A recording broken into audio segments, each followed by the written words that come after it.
Il y a de l'amour dans l'air à 7 dans Demain nous appartient.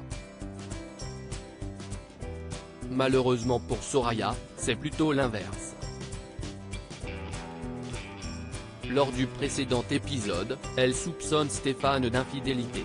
De son côté, Bart a la tête dans les nuages et ne pense qu'à la belle Adèle. Mona est agacée, car il s'est trompé de commande. D'ailleurs, Adèle a terminé le tableau de famille de Roxane et Sarah. Elle le présente aux filles et Sarah est sous le choc. Elle le trouve magnifique.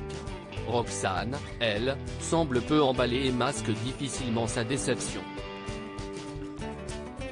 Un peu plus tard, Roxane confie à sa fille qu'elle n'a jamais vu un tableau aussi affreux de toute sa vie. Au même moment, Sarah lui écrit d'accrocher le tableau puisque Bart et Adèle viennent déjeuner le lendemain. Parallèlement, Adèle confie à Bart qu'elle espère que le tableau plaît au couple. Bart en est persuadé.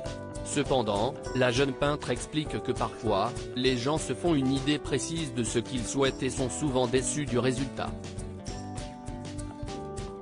Pour Bart, il est impossible que ce soit le cas. Demain nous appartient épisode du 10 mai. Diego demeure introuvable dans votre série quotidienne. Depuis qu'il a semé Nordine, il n'a donné aucun signe de vie. Judith s'en veut de l'avoir incité à aller courir. Ses parents la rassurent en lui indiquant qu'elle ne pouvait pas savoir qu'il s'enfuirait. L'enquête de voisinage ne donne rien. À quelques pas de là, Raphaël reçoit Georges qui souhaite l'interroger à propos de Lutti. En effet, dans l'agenda de ce dernier, il était écrit qu'ils avaient rendez-vous. Raphaël pense qu'il voulait lui parler de sa comptabilité.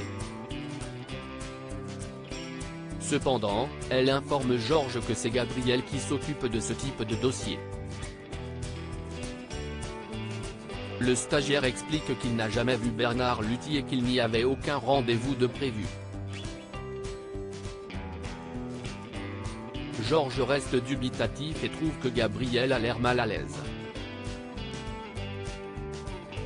Karim émet l'hypothèse que Gabriel a tenté de détourner de l'argent puisqu'il ne gagne pas grand-chose en tant que stagiaire. Ainsi, Gabriel aurait pris peur que Lutti dise tout à Raphaël et il aurait tenté de l'assassiner. Georges n'est pas convaincu.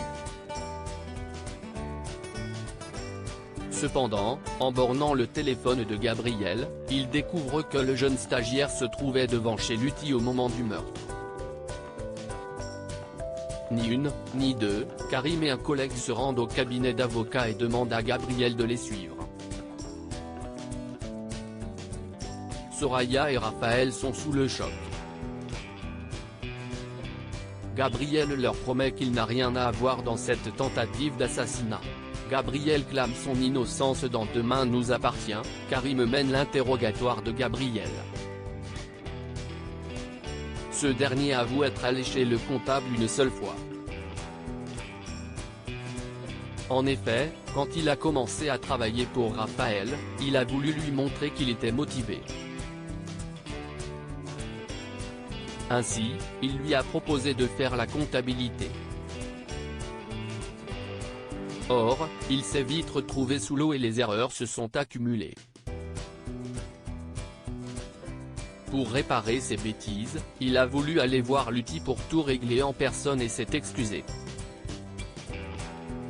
Seulement, le comptable a tout voulu dévoiler à l'avocate. Gabriel confie avoir été très énervé. Karim lui met la pression, mais le stagiaire promet que Bernard Lutti était vivant quand il est parti de chez lui.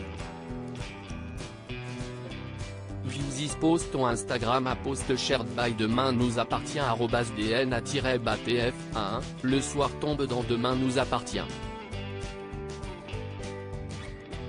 Alex et Chloé se rendent à la clinique de Seth pour trouver des informations sur Diego. Malheureusement, le jeune homme n'est pas venu voir son père. Une infirmière demande à Chloé de prévenir Diego que son père est réveillé et qu'il va beaucoup mieux. Cependant, un peu plus tard, un homme déguisé en chirurgien se rend au chevet de Bernard. Celui-ci se réveille en pensant que c'est Diego qui lui rend visite. Il s'agit du même individu qui a bousculé Chloé la dernière fois à l'hôpital. Le faux chirurgien trafique la perfusion de Bernard Luthi et ce dernier semble ne plus pouvoir respirer.